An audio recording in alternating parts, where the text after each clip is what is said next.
समाचार आ रहे हैं कि मुख्यमंत्री अशोक गहलोत बहुत जल्दी राज्य मंत्रिमंडल का विस्तार करने वाले हैं। इसके साथ ही विभिन्न निकाय और अन्य सरकारी महकमों में भी राजनीतिक नियुक्तियां होनी हैं।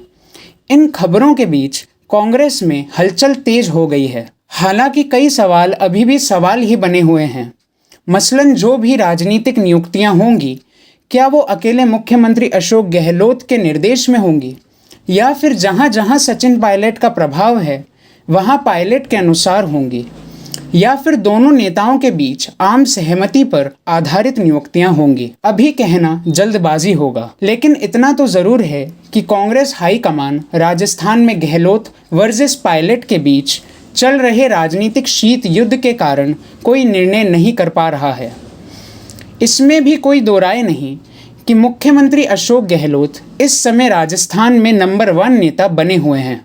सचिन पायलट का बार बार दिल्ली जाना भी चर्चा का विषय बना रहता है। वहीं ज्योतिरादित्य सिंधिया के बाद उत्तर प्रदेश में जितिन प्रसाद के भी भाजपा में जाने के बाद सचिन पायलट को लेकर भी चर्चाओं का बाजार गर्म रहता है। राजनीतिक गलियारों की चर्चाएं अपनी जगह है और इन चर्चाओं की वास्तविकता अलग ही होती है। अभी हाल ही में भाजपा के पूर्व प्रदेश अध्यक्ष अरुण चतुर्वेदी का एक दावा सामने आया है, जिसमें कहा गया था कि राजस्थान में अशोक गहलोत सरकार के मंत्रिमंडल विस्तार होने के बाद सरकार बच नहीं पाएगी। भाजपा नेताओं का अपना राजनीतिक आकलन है। इससे एक साल पहले विधानसभा में प्रतिपक्ष नेता गुलाब चंद कटारिया ने भी दावा किया था कि अशोक गहलोत की सरकार 6 महीने में गिर जाएगी, लेकिन ऐसा कुछ हुआ नहीं। एक बार फिर राजस्थान में इसी बात की चर्चा जोरों पर है कि मुख्यमंत्री अशोक गहलोत मंत्रिमंडल विस्तार में लगातार देरी कर रहे हैं। हालांकि यह भी एक बड़ा सच है कि यह समय कोरोना महामारी का है। यह भी हो सकता है कि मंत्रिमंडल का विस्तार और विभिन्न संस्थानों में राजनीतिक नियुक्तियों के नहीं हो पाने के पीछे कोरोना महामारी भी एक बड़ा कारण हो। जो भी हो, कांग्रेस में जिस तरह की भी गतिविधियां चल रही है, उससे दो बात साफ हो जाती है। या तो मुख्यमंत्री अशोक गहलोत ही राजस्थान कांग्रेस के सर्वे सर्वा रहेंगे, या फिर सचिन पायलट के साथ राजनीतिक तालमेल के आधार पर आगे के निर्णय होंगे। कांग्रेस हाईकमान ने राजस्थान के हर सियासी घटनाक्रम पर अपनी पैनी नज़र बना रखी है। हालांकि जिस तरह से भाजपा ने कांग्रेस के खिलाफ आक्रामक रुख अपनाए रखा है, उसे देखकर तो लगता है कि राजनीति के कई ऐसे पत्ते भाजपा के पास हैं जिससे गहलोत सरकार के लिए संकट खड़ा हो सकता है। वहीं दूसरी ओर इसमें भी कोई दो राय नहीं बचा है कि मुख्यमंत्री अशोक गहलोत भी अपने हाथों में कई ऐसे राजनीतिक पत्ते लेकर चल रहे हैं जिनके चलते गहलोत सरकार 5 साल पूरे कर लेगी। पिछली बार कोरोना काल में सचिन पायलट ने मुख्यमंत्री गहलोत के खिलाफ मोर्चा खोला था। वह बहुत ही चौंकाने वाला रहा। गहलोत सरकार पर खतरे के बादल भी मंडराए, लेकिन गहलोत की जादूगरी ऐसी थी कि भाजपा के मंसूबे मध्य प्रदेश की तरह पूरे नहीं हो सके। अब सवाल उठता है कि आगे क्या होगा। इस सवाल का जवाब कांग्रेस हाईकमान और सचिन पायलट के बीच आम सहमति के फॉर्मूले पर चल रही बातचीत में छुपा है। लेकिन एक बड़ा तथ्य यह भी है कि दिल्ली में भले ही हाईकमान और पायलट के बीच किसी भी तरह की आम सहमति का फॉर्मूला तैयार हो जाए, वो बिना अशोक गहलोत की मंशा के लागू नहीं हो सकता। कांग्रेस में अशोक गहलोत बहुत ही अनुभवी नेता के तौर पर स्थापित हो चुके हैं। चर्चा तो यहाँ तक है कि प्रणब मुखर्जी के बाद अशोक गहलोत ही कांग्रेस में ऐसे नेता हैं जिनके पूरे देश में एक अलग ही छवि है।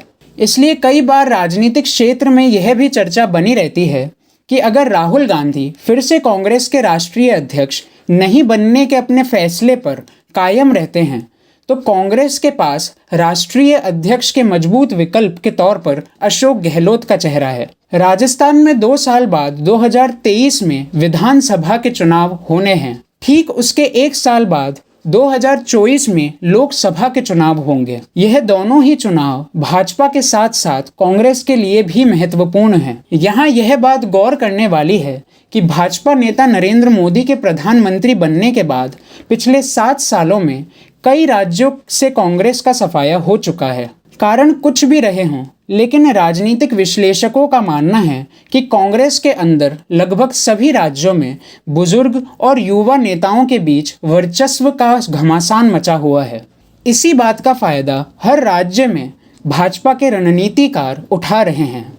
राजस्थान में मंत्रिमंडल का विस्तार और राजनीतिक नियुक्तियां कब होंगी, फिलहाल यह कहना मुश्किल है, लेकिन इतना तो जरूर है कि सरकार और पार्टी के स्तर पर इसकी कवायद चल रही है। इन सवालों के साथ कि क्या भाजपा नेताओं का वो दावा सच साबित होगा जिसमें कहा जा रहा है कि मंत्रिमंडल विस्तार के साथ ही गहलोत सरकार पर संकट आ जाएगा, या फिर मुख्यमंत्री अशोक गहलोत की राजनीतिक जादूगरी का ठीक वैसे ही करिश्मा देखने को मिलेगा जैसा पिछले साल कांग्रेस की विधायकों की 1 महीने की बाड़ेबंदी के बाद देखने को मिला था। अगर याद ना हो तो बता दें कि कांग्रेस के कुछ विधायकों ने सचिन पायलट के नेतृत्व में मुख्यमंत्री गहलोत के खिलाफ बगावत कर दी थी, लेकिन गहलोत ने सियासत की शतरंज पर ऐसी राजनीतिक चालें चली कि उसके विरोधियों को मुंह की खानी पड़ गई। गहलोत अपनी जादूगरी से न सिर्फ सरकार बचाने में सफल रहे, बल्कि विरोधियों के विरोध की भी हवा निकाल दी। चलते चलते बता दें कि बीते दिनों मोदी सरकार के मंत्री रामदास अठावले ने केंद्रीय कैबिनेट विस्तार से पहले कहा है कि गहलोत सरकार को सचिन पायलट से ही खतरा है। पायलट जल्दी ही पार्टी छोड़ेंगे और सरकार गिर जाएगी। दूसरी ओर मुख्यमंत्री अशोक गहलोत ने दावा किया है कि उनके पास बहुमत का 101 नंबर का जादुई आंकड़ा है, जिसके चलते कोई भी उनकी सरकार का कुछ नहीं बिगाड़ सकता है। मुख्यमंत्री अशोक गहलोत के मंत्रिमंडल विस्तार के बाद क्या होगा, यह भविष्य के गर्त में छुपा है। फिलहाल पिक्चर अभी बाकी है दोस्तों। मरु प्रहार, हर खबर सबसे पहले घर बैठे आपके मोबाइल पर, रहिए अपडेट मरु प्रहार के साथ। आपके अपने अजमेर से जुड़ी खबर अजमेर की। अजमेर की बात, मरु प्रहार।